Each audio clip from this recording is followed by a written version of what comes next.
नमस्कार दोस्तों, कैसे आप लोग। उम्मीद करता हूँ सभी अच्छे होंगे और दोस्तों आपकी दुआ से मैं भी अच्छा हूँ। दोस्तों मैं हूँ प्रहलाद और आप देख रहे हैं आपका अपना YouTube channel technical science experiment. दोस्तों आज मैं आपको बात करूंगा गीजर में किस वजह से करंट आता है और क्या कारण है। तो दोस्तों वैसे तो गीजर में करंट आने की कई वजह होती है, लेकिन इसमें जो सबसे ज़्यादा इंपॉर्टेंट, सबसे ज़्यादा करंट आने की वजह है उसी के बारे में बात करेंगे। दोस्तों यहाँ पे हम इलेक्ट्रिकल गीजर की बात करेंगे, ना ही गैस गीजर के बारे में। तो इलेक्ट्रिकल गीजर के बारे में सबसे ज़्यादा प्रॉब्लम आती है, उसी के बारे में बात करेंगे। वैसे प्रॉब्लम बहुत आती है, लेकिन जो सबसे ज़्यादा प्रॉब्लम आती है वो सबसे ज़्यादा देखने को मिलती है और सबसे ज़्यादा जो चेक किया जाता है वहीं पे ही फॉल्ट होता है। तो सबसे ज़्यादा उसी के बारे में हम बात करेंगे।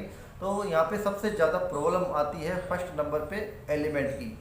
एलिमेंट फट जाना, एलिमेंट खराब होना इस तरीके से, तो उससे एलिमेंट के कारण गीजर में करंट आता है। क्योंकि एलिमेंट फट जाता है, एलिमेंट के अंदर पूरा करंट दौड़ता है और जब एलिमेंट फट जाता है तो करंट पानी के अंदर रहता है, एलिमेंट पानी में रहता है तो पूरे पानी में करंट दौड़ता है और गीजर की बॉडी रहती है वो पूरी स्टील की और मेटल की रहती है, जिस कारण पूरे गीजर में करंट दौड़ने लग जाता है और वो करंट नल के अंदर भी आता है। जब भी हम नल खोलते हैं तो नल के अंदर भी करंट आता है और चाहे किचन हो चाहे बाथरूम हो, पूरी बिल्डिंग में करंट आने की संभावना होती है। तो सबसे ज़्यादा करंट आने की वजह होती है एलिमेंट की।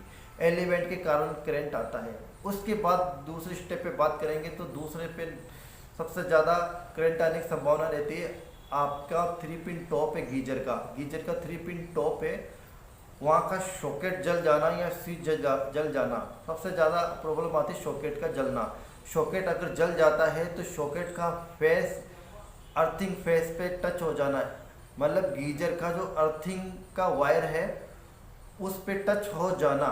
जिस तरीके से टच होने के बाद फेस वायर है वो अर्थिंग, गीजर की बॉडी का अर्थिंग है, उस पे टच हो जाना, तो उस वजह से गीजर में काफ़ी करंट आना लग जाता है और गीजर में करंट दौड़ने लग जाता है।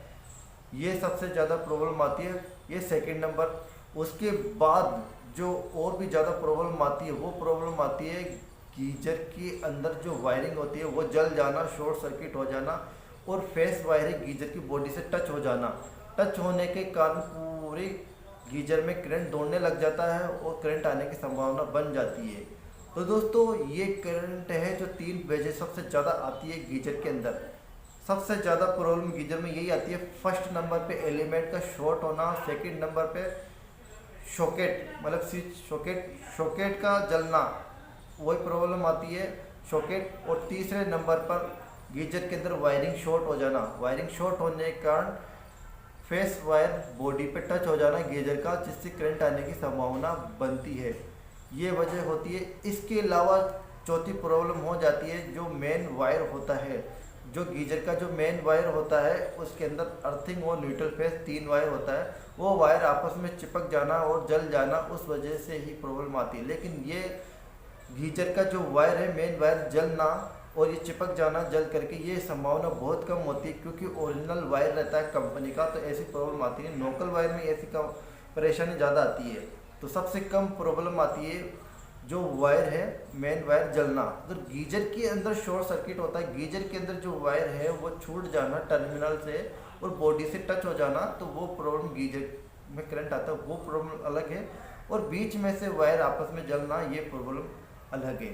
तो ये वजह है मेन, मुख्य वजह 3 है, लेकिन एक एक्स्ट्रा वजह मैंने और बताई है जो वायर का जल जाना, वायर हीट खा जाना। तो सबसे ज़्यादा 3 प्रॉब्लम मैंने आपको बता दी है। एलिमेंट का जलना, एलिमेंट का फटना, और एलिमेंट का फटना तभी होता है एलिमेंट जो गीजर होता है वो 5 साल 6 साल 7 साल ज़्यादा पुराना हो जाता है, उसका एलिमेंट फटने की संभावना सबसे ज़्यादा होती है। तो यही वजह होती है एलिमेंट में गीजर में करंट आने की। उसके बाद होता है 3 पिन टॉप, 3 पिन टॉप और सॉकेट, इनका प्रॉब्लम आता है। उसके बाद आता है वायरिंग का जलना गीजर के अंदर। तो ये प्रॉब्लम सबसे ज़्यादा आती है गीजर के अंदर करंट आने की। तो दोस्तों आपने जान ही लिया करंट आने की क्या वजह होती है। जब भी आप किसी इलेक्ट्रिशियन को बुलाते हो या इसको चेक कराते हो तो सबसे पहले आप एलिमेंट ही चेक कराएं। एलिमेंट से आपको पता चल जाएगा आखिर गीजर में क्या प्रॉब्लम है। अगर एलिमेंट यदि कंटिन्यूटी नहीं बताता है तो आप समझ जाओगे कि एलिमेंट का प्रॉब्लम। वो एलिमेंट आप निकालिए, मार्केट से जाइए, वैसा एलिमेंट फिट करवा दीजिए, आपका गीजर बिल्कुल ओके है। और दूसरे नंबर पे आपका वायर है वो शॉर्ट हो जाता है तो आपको पता चल जाएगा वायरिंग जल गई है, तो आप वायरिंग एज इट इज वैसे ही करवा दीजिए तो आपका गीजर ओके हो जाएगा।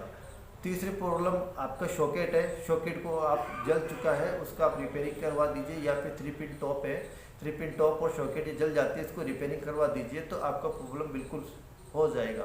तो ये प्रॉब्लम सबसे ज़्यादा आती है गीजर के अंदर करंट आने की। तो दोस्तों जहाँ तक हो सके मैंने आपको बताया है, जो प्रॉब्लम है गीजर में करंट आने की वो मैंने बताया है। तो दोस्तों आपको बस इतना ही। आपको वीडियो कैसा लगा, यदि अच्छा लगा तो आप हमें लाइक करें, शेयर करें। जब तक के लिए ओके, थैंक यू, बाय।